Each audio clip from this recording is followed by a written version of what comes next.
नमस्कार, मौसम तक चैनल पर आपका स्वागत है। मैं हूं देवेंद्र त्रिपाठी। आइए जानते हैं 29 नवंबर को पूरे भारत के शहरों में, भारत के राज्यों में किस तरह का मौसम रहने की संभावना है। 30 नवंबर से दो बड़े बदलाव होने जा रहे हैं देश के मौसम में, क्योंकि एक डब्ल्यूडी उत्तर भारत की तरफ दस्तक देगा तो दूसरी तरफ बंगाल की खाड़ी पर नया निम्न दबाव का क्षेत्र डेवलप होने वाला है और यही सिस्टम इंटेंसिफाई होकर भारत के कई राज्यों को प्रभावित करने वाला है। फिलहाल यहाँ साउथ पेनिनसुलर रीजन, एडजॉइनिंग अरब सागर और बे ऑफ बंगाल, इन दोनों सब सी बेसिन्स में लगातार कन्वेक्टिव क्लाउड्स डेवलप हो रहे हैं। यहाँ पर कंडीशंस बहुत फेवरेबल हैं। North east monsoon south peninsular reason पर एक्टिव है और अनुमान ये है कि अब बादलों का प्रभाव सेंट्रल इंडिया के भी कुछ हिस्सों तक बढ़ जाएगा। आप ये देखिए, छत्तीसगढ़, ओडिशा और मध्य प्रदेश, महाराष्ट्र तथा कोंकण गोवा के कुछ दक्षिणी हिस्सों में और गोवा के तमाम हिस्सों में बादल दिखाई देने लगे हैं और यही बादल अब और आगे तक बढ़ेंगे और सेंट्रल इंडिया के कुछ और हिस्सों पर अपना दायरा बढ़ाते हुए सेंट्रल इंडिया में गुजरात तक के क्षेत्रों को कल से प्रभावित करना शुरू कर सकते हैं। ये स्थिति दक्षिण भारत के क्षेत्रों में, उत्तर भारत में फिलहाल लाइट क्लाउड्स हैं, जम्मू कश्मीर, गिलगित बाल्तिस्तान, मुजफ्फराबाद, लद्दाख और उत्तराखंड के कुछ हिस्सों पर। और अनुमान यह है कि अगले 48 घंटों के बाद एक डब्ल्यूडी दस्तक देगा उत्तर भारत में 24 घंटों के बाद, और ये सिस्टम काफ़ी ज़्यादा एक्टिव हो सकता है, इंटेंस हो सकता है और कई राज्यों को प्रभावित कर सकता है। फिलहाल 29 नवंबर को क्या रहेगा, क्या बदलेगा मौसम में, अब इन स्थितियों के बीच आइए हम जानने की कोशिश करते हैं। दक्षिण भारत की तरफ से ही शुरुआत करेंगे और दक्षिण भारत के क्षेत्रों में आप देखिए, अगर इस मॉडल को भी हम फॉलो करें तो तमाम हिस्सों में, चाहे वो पूर्वी तट हो चाहे पश्चिमी, इन सभी भागों में बारिश लगातार हो रही है और इस दौरान कुछ शहरों में भारी वर्षा तो कुछ शहरों में मध्यम, हल्की से मध्यम बौछारें गिर रही हैं। दक्षिण प्रायद्वीपीय भारत में, चाहे वो तमिलनाडु का रीजन हो या केरल और कर्नाटक का क्षेत्र हो, इन सभी जगहों पर। और अगले 24 घंटों के दौरान अनुमान यह है कि दक्षिणी तटवर्ती आंध्र प्रदेश के क्षेत्रों में, यानी श्रीहरिकोटा और नेल्लोर तथा आसपास का जो रीजन है, इन भागों में कई जगहों पर लगातार बारिश जारी रहने के कारण सामान्य जनजीवन व्यापक रूप में प्रभावित रहेगा। आप जानते हैं कि नवंबर महीने में कई बार ऐसा स्पेल आया जहां पर साउथ कोस्टल आंध्र प्रदेश और adjoining north coastal Odisha, Tamil Nadu के तमाम शहरों में भीषण वर्षा के चलते सामान्य जनजीवन बुरी तरह प्रभावित हुआ है और यही कंडीशन इस समय यहाँ पर दक्षिणी तटीय तमिलनाडु के, आंध्र प्रदेश के शहरों पर बनी हुई हैं। तटीय तमिलनाडु के शहरों में भी और साथ ही साथ पुदुचेरी में भी कई स्थानों पर हल्की से मध्यम तो कुछ इलाकों में भारी वर्षा की संभावना 29 नवंबर को है। केरल, आंतरिक तमिलनाडु, कर्नाटक के तमाम क्षेत्रों और रायलसीमा तथा उत्तरी आंतरिक कर्नाटक के शहरों में भी कुछ जगहों पर वर्षा होने की संभावना हल्की से मध्यम है।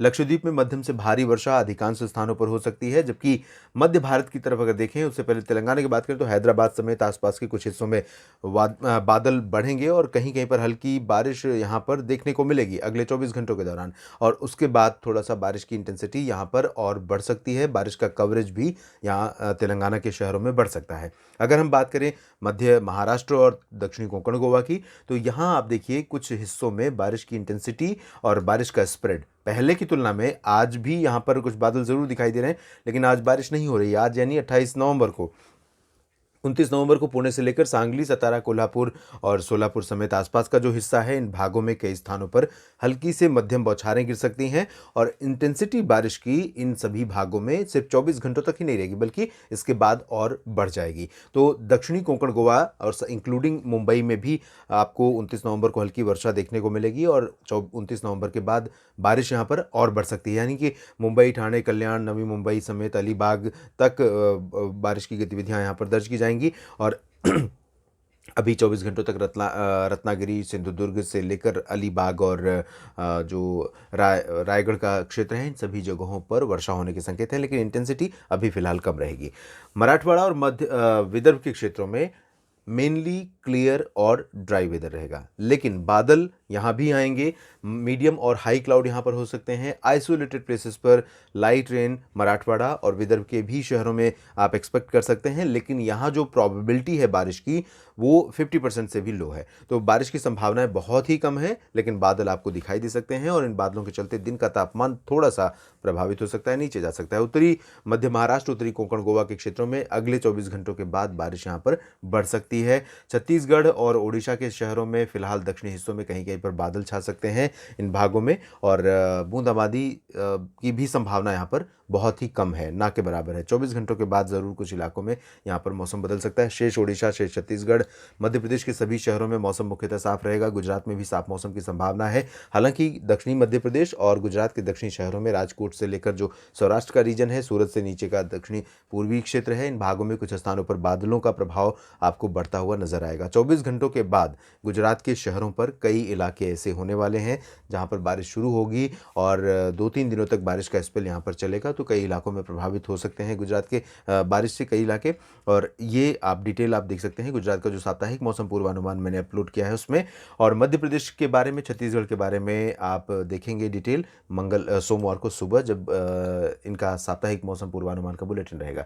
इसके बाद हम बात करें पूर्वी और पूर्वोत्तर क्षेत्र की, तो यहाँ पर मौसम में कोई विशेष तब्दीली नहीं हो रही है। धीरे धीरे धुंध का प्रभाव बढ़ रहा है, तापमान में गिरावट हो रही है। पटना, गया और भागलपुर, दरभंगा से लेकर रांची, जमशेदपुर, डाल्टनगंज, देवघर, दुमका, कोलकाता, दीघा और उप हिमालय पश्चिम बंगाल के तमाम शहरों में, सिक्किम में तथा पूर्वोत्तर राज्यों में, इन सभी क्षेत्रों में तापमान बढ़ने के साथ साथ कोहरा, कुहासा, धुंध, इन सभी का प्रभाव बढ़ रहा है। लेकिन कोई ऐसा अनएक्सपेक्टेड वेदर यहाँ पर नहीं रहेगा, ऐसा वेदर नहीं रहेगा जो कि मुश्किलें पैदा करे, जो कि परेशानियाँ पैदा करे। यहाँ अरुणाचल प्रदेश में भी बारिश की संभावना नहीं है। बादल कुछ उत्तरी इलाकों में ज़रूर दिख सकते हैं और मौसम शुष्क रहेगा अरुणाचल से लेकर असम, मेघालय, नागालैंड, मणिपुर, मिजोरम और त्रिपुरा में। उत्तर प्रदेश के सभी जगहों पर शुष्क मौसम की संभावना है। वाराणसी से लेकर मेरठ और मुरादाबाद, सहारनपुर, गौतम बुद्ध नगर, अलीगढ़, आगरा, मथुरा, साथ ही साथ सेंट्रल रीजन में राजधानी लखनऊ समेत कानपुर और आसपास के इलाकों में भी ड्राई वेदर रहेगा। पश्चिमी दिशा से शुष्क हवाएं चल रही हैं और हवाएं चलती रहेंगी। इन हवाओं के बावजूद, क्योंकि हवाओं की स्पीड बहुत ज़्यादा नहीं होगी, ऐसे में यहाँ पर कोहरा थोड़ा सा, कुछ जो नदियों के आसपास के इलाके हैं या जहाँ आसपास में वाटर बॉडीज़ हैं यानी तालाब, झील, झरने, उन जगहों पर कोहरा बढ़ सकता है। और खुले मैदानी इलाकों में जहाँ पर खेत हैं और खेतों में सिंचाई या फसलों की हरियाली है, उन भागों में भी कोहरा इन भागों में हो सकता है। हालांकि ये कोहरा भी रेल, रोड या एयर ट्रैफिक को डिस्टरप्ट करने वाला यानी व्यवधान डालने वाला नहीं होगा। राजस्थान और पंजाब, हरियाणा, दिल्ली में भी ड्राई वेदर रहेगा। यहाँ पर जैसलमेर, जोधपुर, जालौर, उदयपुर और कोटा, सवाई माधोपुर, अलवर, जयपुर, अजमेर समेत चूरू, गंगानगर सहित राजस्थान के सभी शहरों में। हरियाणा में अगर हम बात करें दक्षिण से तो पलवल और फरीदाबाद, गुरुग्राम समेत चरखी दादरी, झज्जर, रेवाड़ी, महेंद्रगढ़, रोहतक और सिरसा, फतेहाबाद, हिसार।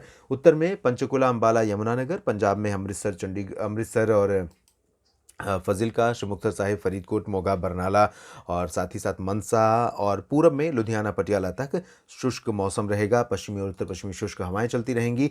उत्तर भारत के पहाड़ों पर, उत्तराखंड और हिमाचल प्रदेश में भी ड्राई वेदर रहेगा और केंद्र शासित प्रदेश जम्मू कश्मीर तथा लद्दाख में भी ड्राई वेदर की संभावना यहाँ पर लगातार रहेगी अगले 24 घंटों के लिए। लेकिन बादलों का प्रभाव आप देखेंगे 29 नवंबर की शाम से थोड़ा सा बढ़ेगा, क्योंकि WD अप्रोच कर रहा है। तो 30 नवंबर को यहाँ पर कुछ एक्सपेक्टेशंस बारिश की हो सकती हैं और 30 नवंबर के बाद जब मौसम बदलेगा तो दिसंबर का आगमन हो सकता है एक बेहतर एक्टिविटी के साथ यहाँ पर हो। इसके बारे में हम आपको अपडेट करेंगे मॉर्निंग बुलेटिन में। और यहाँ पर आप देखेंगे कि कई जगहों पर वर्षा होने की संभावनाएं, बर्फबारी होने की संभावनाएं बन सकती हैं। देश भर के मौसम पूर्वानुमान के इस बुलेटिन में अभी इतना ही। आप लगातार जुड़े रहिएगा मौसम तक चैनल के साथ। धन्यवाद।